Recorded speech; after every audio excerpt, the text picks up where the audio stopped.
istrinya baik, anaknya pasti baik. Betul. Tapi kalau suami baik, anak belum tentu baik. Betul. Kita ulang sekali lagi, bisa? Kalau istri baik, anak pasti baik.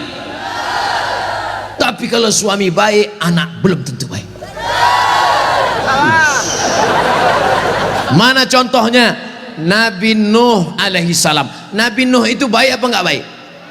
Baik, tapi anaknya anak durhaka, namanya Kan'an, gara-gara istrinya tidak baik. Makanya bapak, kalau istri bapak tidak baik, oh, inilah. Kalau dia tidak baik, belajar kepada ibu-ibu di kota Waringin Barat yang sudah baik, bah. Ajak kursus kemarin. Ini orang baik-baik semua nih. Suaminya tidak baik, namanya Azar, tapi anaknya justru jadi orang baik. Siapa anaknya? Ibrahim. Ibrahim itu bapaknya tidak baik, tapi emaknya perempuan yang baik. Akhirnya apa yang terjadi? Anaknya menjadi anak yang baik. Anak yang baik. Makanya ibu, kalau ada suami ibu yang agak-agak seperti Fir'aun, sabar-sabar. Sabar. Pulang dari sini, bang, insya Allah aku tetap sabar bersamamu, bang, sampai kau ditenggelamkan di Laut Merah, bang. Karena kata Ustadz Somad tadi, insya Allah anakku akan menjadi baik. Suami ibu boleh jadi tak baik, boleh jadi dia perampok, boleh jadi pecandu narkoba, boleh jadi dia sakau, tapi ibu masih ada satu harapan. Anak yang ibu kandung, anak yang ibu didik, anak yang ibu berikan akhlakul karimah, dia yang akan menjadi pelindung penaung. Di tengah malam dia akan berdoa, Rabbighfirli wali walidayya warhamhuma kama rabbayani shaghira. Maka ibu jangan berputus asa. Kadang banyak ibu-ibu ini putus asa, pulang ke rumah suami selingkuh, mabuk, langsung pergi ke kamar mandi, minum teh botol. Minum super pel, nggak mati. Seminggu setiap ngomong bubuih.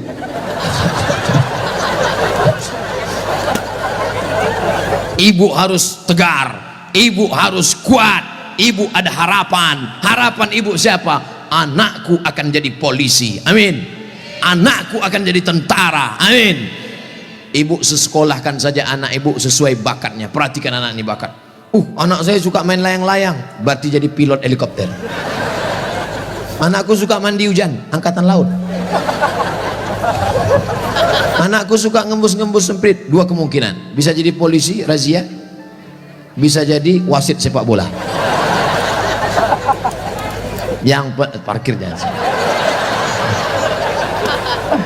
Ibu jangan sebut tukang parkir, karena pada dasarnya kita semua ini adalah tukang parkir. Kita ini semua tukang parkir. Tirulah iman tukang parkir. Mobil mewah harga 2 miliar. Mundur ke tukang parkir. Setelah begitu diambil mobil ini, adakah tukang parkir yang marah?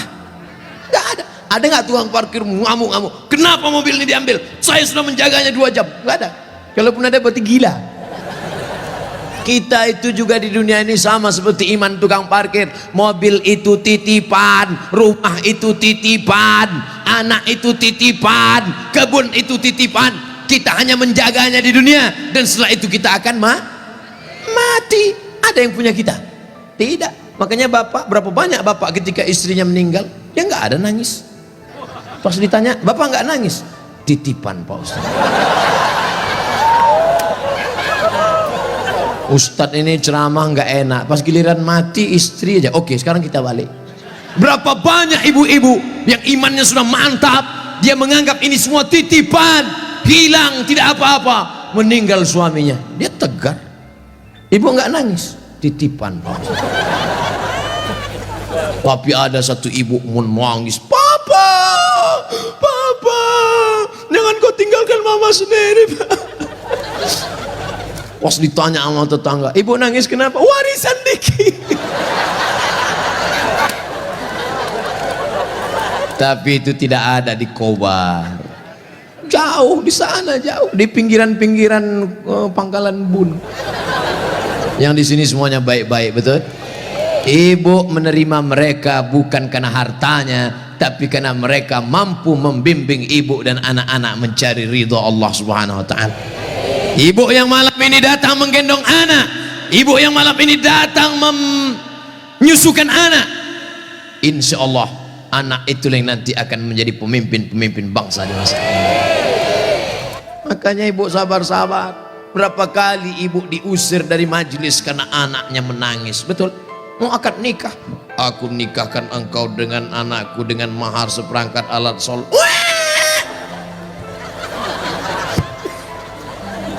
Berapa kali di majelis kematian ibu diusir, betul? Ada orang kaya meninggal, datang anaknya, mantunya, cucunya pakai baju hitam semua, nama kelompoknya Men in Black. Sudah siap-siap mau menangis bersandiwara. 1, 2, 3. Rupanya anak ibu lebih kuat lagi nangisnya.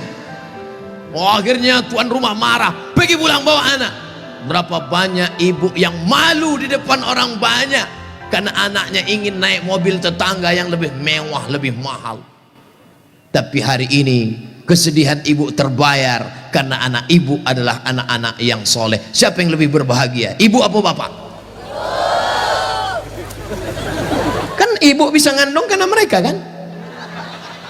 Sekarang saya tanya, siapa yang paling berbahagia, ibu atau bapak? Mereka tetap bertahan, Pak.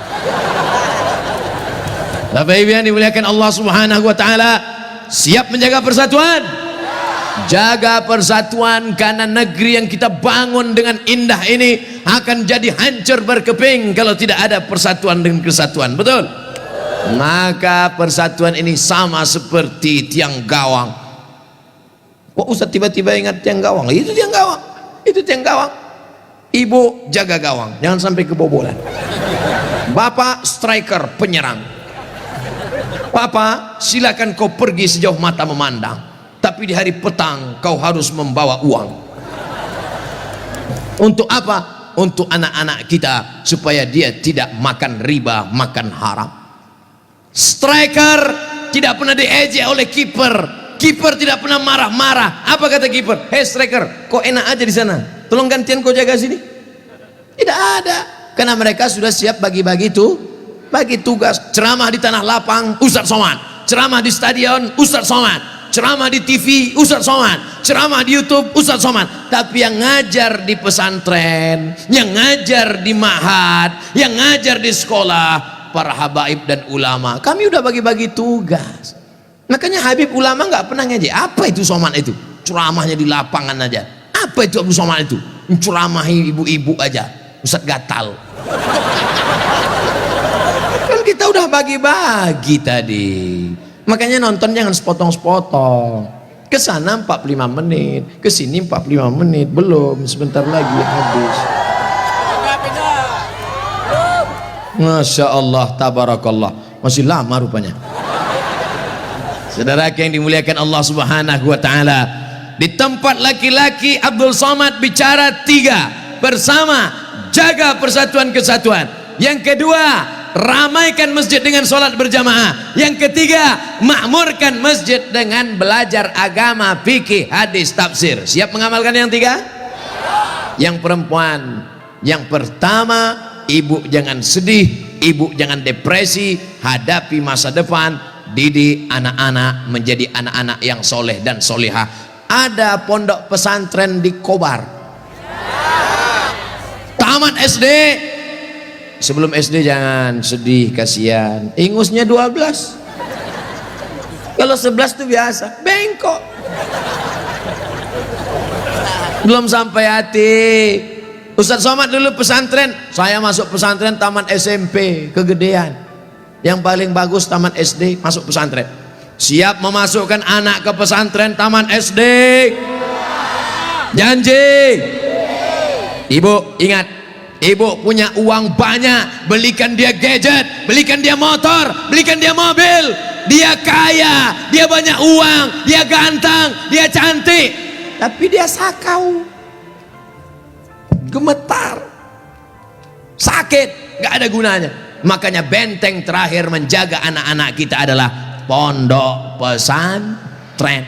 Tapi pesantren ini kadang-kadang nasib bak kerakap tumbuh di batu, hidup segan mati tak mau. Santrinya 1000, WC-nya 10.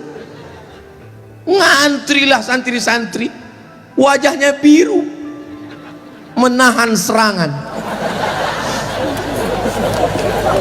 Maka ceramah saya di Palembang, Ustadz Abdul Somad, saksikan hari ini sumbangan 52 unit. 52 unit apa Kiai? WC. Mantap, bagus, itu yang perlu. Maka yang kaya-kaya datang besok pondok pesantren. Nggak ada gunanya pengajian banyak-banyak, mubazir. Innal mubazirina kanu ikhwana syayatin. Orang mubazir saudara setan. Kalau ada orang kaya tidak peduli pesantren, kalau ada orang hebat pejabat tidak peduli pendidikan agama, mubazir. Setan tidak menggoda dia lagi. Pas setan menggoda, ayo masuk neraka, kata setan sendiri, nggak usah bro, dia saudara kita. Hai bro, kata. Oleh sebab itu maka pertama yang ingin disampaikan Abdul Somad khusus kepada ibu-ibu, jangan pernah bersedih hati. Masa depanmu ada pada anak-anak, tataplah mereka masa depan, tapi tentu dengan bahasa ibu. Bahasa ibu paling ngerti dengan anak. Jangan pulang dari sini anaknya dikumpul semua assalamualaikum, nggak mesti diceramahi. Ibu usap kepalanya, ibu tiup-tiup, kau akan menjadi pemimpin masa depan nak. Doa ibu luar biasa. Ibu kalau marah sama dia jangan panggil dia setan. Setan, tuyul, jangan panggil dia. Calon bupati kota Waringin Barat, gitu cara manggilnya. Calon anggota DPD, gitu. Insya Allah dia jadi nanti, insya Allah. Amin. Warna ibu mulutnya luar biasa, berbisa bu. Ibu ngomong salah saja diaminkan malaikat. Maka jangan pernah bicara yang tidak baik, bicara yang baik-baik. Sampai ada seorang laki-laki di zaman Bani Israel sebelum Nabi Muhammad SAW, namanya Juraij. Siapa namanya? Juraij. Ada orang Pangkalan Bun namanya Juraij? Belum ada. Nah, ibu yang hamil-hamil nanti kasih nama anak Juraij. Hai Juraij. Kepala sekolah salah tulis George. Ibunya lewat di depan tempat ibadah Juraij. Apa kata ibunya? Ya Juraij. Juraij merasa Tuhan lebih mulia. Aku tidak perlu menyambut panggilan anak. Aku tidak perlu menyambut panggilan ibuku. Dipanggil kedua kali, ya Juraij. Juraij mengatakan, Tuhan lebih mulia, ngapain aku menyambut ibuku? Panggilan yang ketiga, ya Juraij. Anaknya tidak menyambut juga. Akhirnya tercetus dari mulut ibunya. Apa kata ibunya? Allahumma la tumithu hatta turihi wujuhal mumisat. Jangan matikan Juraij sebelum matanya melihat wanita tuna susila. Mohon maaf, perempuan tidak baik, PSK, WTS, entah apa lagi namanya, dikabulkan Allah. Tidak lama setelah itu ternyata ada seorang perempuan pengembala kambing, hamil bukan kenyang, hamil, ditangkap, ditanya, hei perempuan, siapa suamimu, siapa yang menghamilimu? Perempuan itu menjawab, Juraij, yang menghamili saya adalah Juraij. Kira-kira masuk akal nggak Juraij menghamili perempuan yang nakal ini? Tidak, bukan dia, tapi fitnah. Dipertemukan Juraij dengan perempuan nakal. Rupanya Allah hanya ingin mengabulkan doa si ibu. Kata si ibu, jangan matikan Juraij sebelum matanya melihat wanita tuna. Akhirnya matanya memang betul-betul melihat wanita tuna susila. Melihat, padahal tidak mungkin ahli ibadah ketemu dengan wanita tuna susila. Kalau Satpol PP ketemu wanita susila memang bisa. Razia maksudnya, mohon maaf Pak Satpol PP.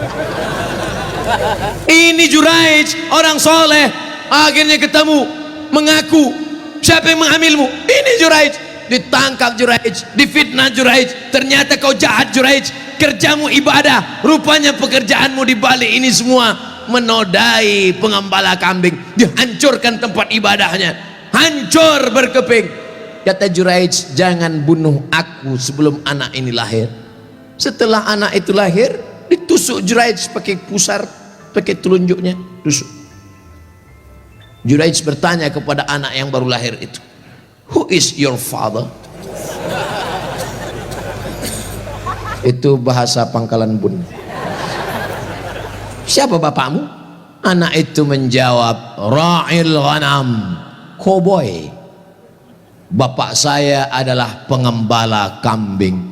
Akhirnya mereka cium kaki Juraij, mereka bangunkan tempat ibadah Juraij dari emas.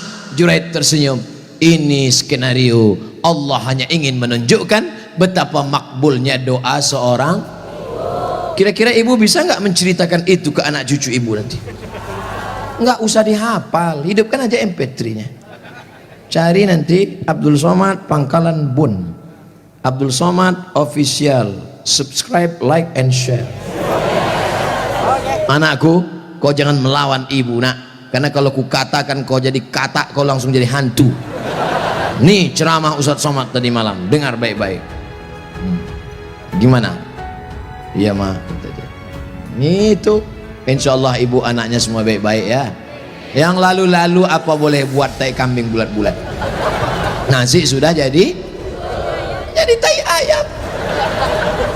Nasi tidak bisa kita rubah lagi bu, tapi yang akan datang kita perbaiki. Cucu-cucu yang sudah lahir, sudah besar, nggak bisa lagi. Tapi ibu punya anak perempuan, kasih tahu sama anak perempuan ibu, kamu kalau hamil banyak-banyak baca sholawat. Kalau hamil kata kiai, kata Habib, banyak-banyak baca surat Yusuf nak. Tapi dia salah sangka, disangkanya kalau baca surat Yusuf anaknya ganteng macam Nabi Yusuf. Pas lahir hitam pesek pendek.